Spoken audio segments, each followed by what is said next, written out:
Okay, everyone, it is the 2017 NFL Draft. Buffalo drafts at 10 this year. I think they're going to trade down. I'm hoping for a couple running backs to go in the top 10 so the Bills have more options. We'll see what happens. Just a reminder, with the second pick in the 2017 NFL Draft, the Chicago Bears select Mitchell Trubisky. Oh! Oh! The Tennessee Titans select Corey Davis, wide receiver, Western Michigan. Wow! Oh, that's opening up options for the Bills right now. The Los Angeles Chargers select Mike Williams. Ah! So now we Darn it! The Cincinnati Bengals select John Ross. Oh! 3 wide receivers go in the top 9. The receiver is completely out the door. It had nothing to do with the Bills failing to get the receivers because they were gone. So now we're back to Lattimore, O.J. Howard, Malik Hooker. So I don't really need. We don't need another one. Kansas City is now on the clock at 10. Oh my God! But what a first start it's been for the draft here. The Bills traded. To John Ross. Ooh, I got some smiles. Again, the Chiefs have moved up from 27. We get a third round. Yes! Yes! The Bills get a first round pick next year. A third round pick and a first round pick in 2018. Guys, that can only mean we're going. I'm going to say it's going to be Tre'Davious White. That's going to be my final prediction. Come on, Buffalo! With the 27th pick in the 2017 NFL Draft, the Buffalo Bills select Tre'Davious White. Called it! LSU.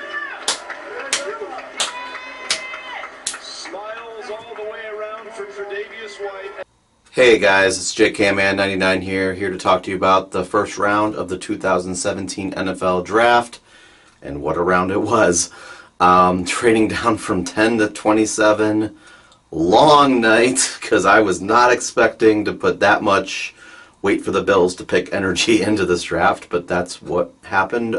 So to go over the trade real quick, we got an extra third, and we got next year's first from KC, so as somebody brilliantly told me earlier, root for KC to be really bad for multiple reasons this year. Hopefully having 2 picks next year is going to be great. I'm really looking forward to having 2 first-round picks next year. And if we are struggling at quarterback, we can possibly use those picks to get one. So good for us. I see good things happening in 2018. So let's talk about tonight's pick, Tre'Davious White out of LSU.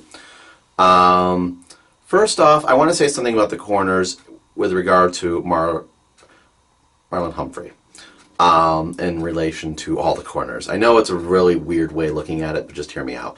During the Clemson-Alabama game, Mike Williams completely dominated Marlon Humphrey. That's what got me interested in Mike Williams to begin with. And I remember saying during the game, sorry, long night, during that national championship game, I said to myself, I don't want Humphrey. Remember that name. Remember, regardless of what they say about him during all the off seasons, I don't want that guy. I mean, who can be dominated like that in a national championship game just bothers you. You know, I know it's only one game. There's probably other good tape, but whatever. I mean, he was the corner for Alabama, so he was obviously a good corner. So really, for the longest time, the only corner I really liked was Lattimore. But in the last couple weeks, they've been talking more and more about his injuries, and that kind of made me sketchy. Like, as the reality of us being able to get Lattimore literally fell right into our lap, I found myself saying, you know what, I don't really think I want Lattimore, because I will see myself saying, yeah, he's the best corner in the draft, but he has an injury issue. And in some rankings, like, Humphrey is the 4th best corner with Connolly and White ahead of him, and other ones, Humphrey is 2nd. So that told me right away, just seeing that corners this year are kind of a wash. with the exception of Lattimore, and even that went away for me. So for me, all the corners are a wash. They're very hit or miss. There is no corner we could have taken that I would have been like thrilled about. So given that, the Bills did exactly what they should have done. They said, the heck with trying to get a good player, because the good players that were there at 10, Malik Hooker, injury issue. Lattimore, injury issue. O.J. Howard, great player, but we don't need a starting tight end because we have Clay. And you can put any other tight end and do the double tight end stuff. So O.J. Howard was not a need. I would have loved to have gotten him, but he was not a need.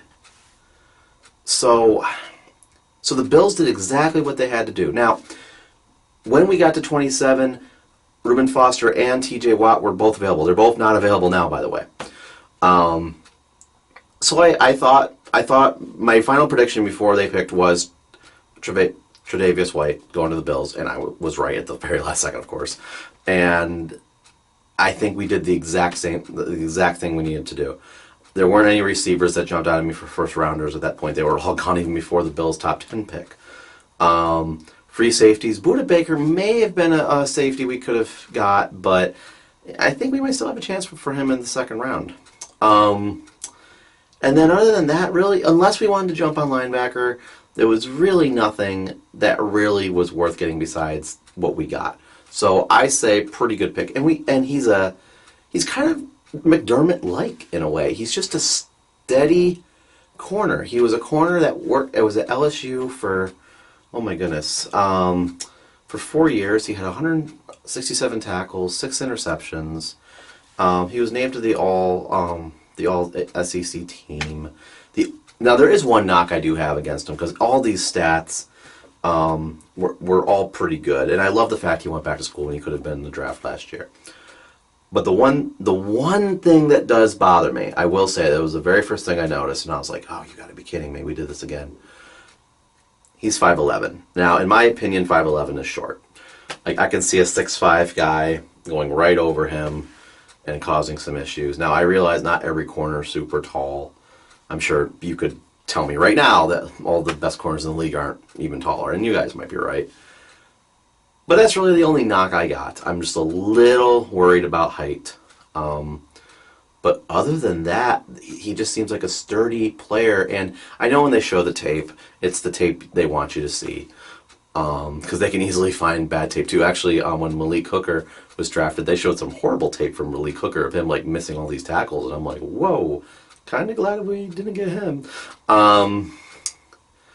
But yeah, so of course, Tre'Davious White's tape was pretty good, but the funny part was that, like, it was just that good, like, and there was nothing bad about it. There was no nitpicks by any of the analysts, which is rare. Usually they're nitpicking something, and it's like, nothing.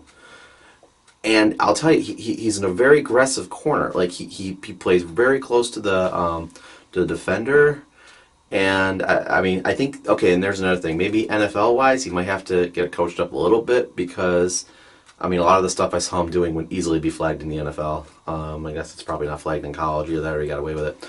So I'm hoping that he can improve on that regard. But that's a nitpick, guys. Like, I'm really nitpicking when I say that. So I really like the pick. I'm not super excited about it, okay? But it fits a need that we had. And if anything, because there are some people out there that was like, oh, Seymour should just be the starter. If anything, guys, we have depth. All right? We have some depth now. If somebody gets hurt, somebody steps up. So good for us there. And remember, last year we didn't even have a first round pick because he got hurt. You know what I mean? So okay, so tomorrow. Now I'm going to say this, and I'm probably going to be wrong. I credit myself for pretty much getting the second round pick right almost every time when I predict it. So, people I'm thinking about for tomorrow, and I'm going to say his name wrong, Juju Smith-Schuster. I hope that's right. He's a wide receiver that we could target. Maybe Zay Jones. I don't really know much about him. I had Juju Smith as the next best one. Mel Kiper had Zay Jones, so or Zay Jones. That's what it was. See, that tells you how much I know. And that would really be the one player I could see us getting. Maybe Malik McCowell, if he's around, or Zach Cunnington, if we really wanted to go linebacker. Oh, and I did mention him already. I'll mention him again. Buda Baker. If we go for safety tomorrow. Actually, no, I'll change that. I say go for any wide receiver in the third and try to get Buda Baker tomorrow. I think that way we can get our safety taken care of. And then we actually did a pretty good job repairing our very broken secondary right now. And one more thought, even though we haven't discussed quarterback, I don't think quarterback's going to happen. And oh my God, I could do an entire video about the quarterbacks, but I just don't have time right now. I'll just quickly say two things about the quarterbacks. One, for a weak quarterback class, I can't believe everybody traded up for him. Maybe the NFL knows something that the media doesn't. Real quick statement. I don't think so, though. And two, and this is what I was going to say, the one quarterback that impressed me was Josh Dobbs out of Tennessee. Matter of fact, he actually took over for Nathan Peterman, who went to Pittsburgh. He's a really smart guy, and he was the only quarterback that I watched in terms of like Gruden's quarterback camp that actually impressed me. All the other ones were kind of a wash, in my opinion. Some of them were even a little cocky, and not in a good way. So I'm hoping if the Bills pick a quarterback, which I'm hoping they don't, but if they do, because now they have 8 picks, that they'll go Josh Dobbs. Why not? If you want to. So I gotta go. Thanks for watching the video, and take care, everyone.